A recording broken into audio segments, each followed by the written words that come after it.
warning before you listen. This epic is not for children, nor for the faint of heart. We retell the ancient Greek myths as they were born, unfiltered, unsoftened. Scenes of violence, curses, betrayals, and a hunger for power that shows no mercy. Given the many conflicting versions of the Titan War, the events have been rebuilt to complete the missing pieces. Here, we tell the myth as it was meant to be told. Sources and references are listed in the episode description. Chapter 70. From the Titan War, Clash of Weapons, and the Fall of Time. The Council of the Unborn, when shadows gather against shadows. We did not emerge from his belly. We are still breathing him. It wasn't a meeting, it was a summoning, as if the earth herself had decided to force her gods to remember. Beneath a starless sky, in a valley untouched by warmth, they gathered. Zeus, Poseidon, Hades. Then the sisters joined, Hestia, Hera, Demeter. No one had called the other. No one knew how they arrived, but the fire ignited on its own. A cold flame, like an ember banished from hell. Poseidon spoke first, turning in his hand a trident he no longer trusted.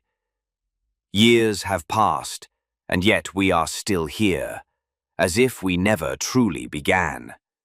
Hera, her eyes searching for a glory that had long faded, said, "Kronos hasn't attacked, because all he sees now are children who've crawled back into the womb of defeat."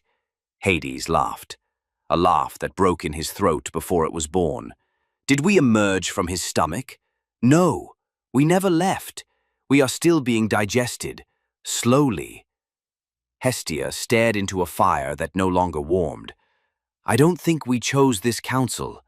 Gaia did. It's as if something deep in the earth decided to wake what hasn't been born yet." Zeus raised his eyes.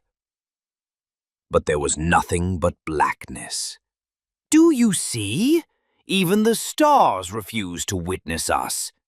Demeter, sorrow dripping from her limbs, said, "The earth no longer sprouts, the sky no longer rains, and us, we burn without flame, as if we are the ash of a fire that hasn't happened yet." Then came silence. Then more, as if the wound was waiting for someone to name it. Zeus spoke, his fingers empty of lightning. "It's as if we never defeated him. Kronos still breathes inside us, like an old cough we're ashamed of, but never cured." Poseidon's voice surged like the ocean from within him. "I'm not afraid of Kronos' sickle, but of the time he strikes with it." Hades spoke, his voice heavy with gathered ash. "Every step I take feels erased behind me. Kronos is no longer a creature. He's become a shadow that lives in every passing second we survive." Hera rose. Her face bore the scars of centuries of silence.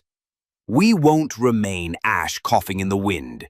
Either we burn and become light, or we burn and disappear." Zeus stepped toward the flame. There was no anger in his face, only something older, regret. He spoke with a voice that sounded like a return, not even he fully understood. "Enough. I won't be the god of waiting any longer. I won't be worshipped on the altar of silence. Kronos isn't defeated in battle. He's defeated by breaking the clock."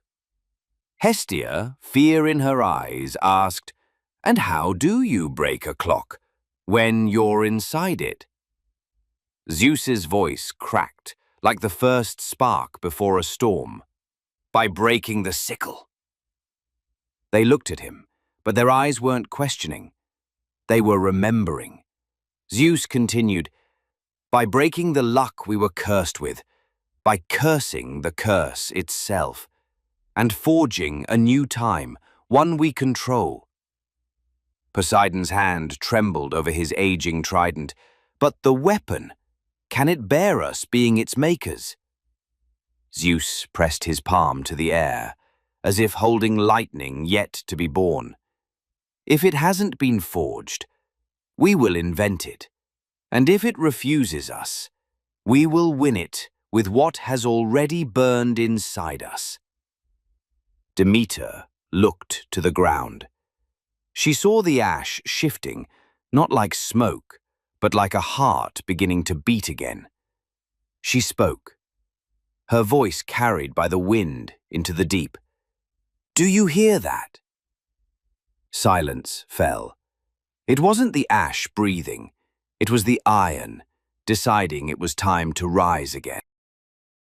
This chapter of the epic has come to an end, but remember, what you've just heard is not a record of facts, but the echo of a myth, a story born from the imagination of the ancients, etched into the long memory of humankind.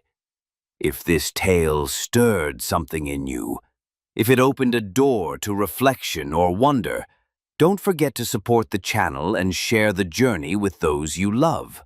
And in the comments, tell us which moment in this chapter struck you the most and why.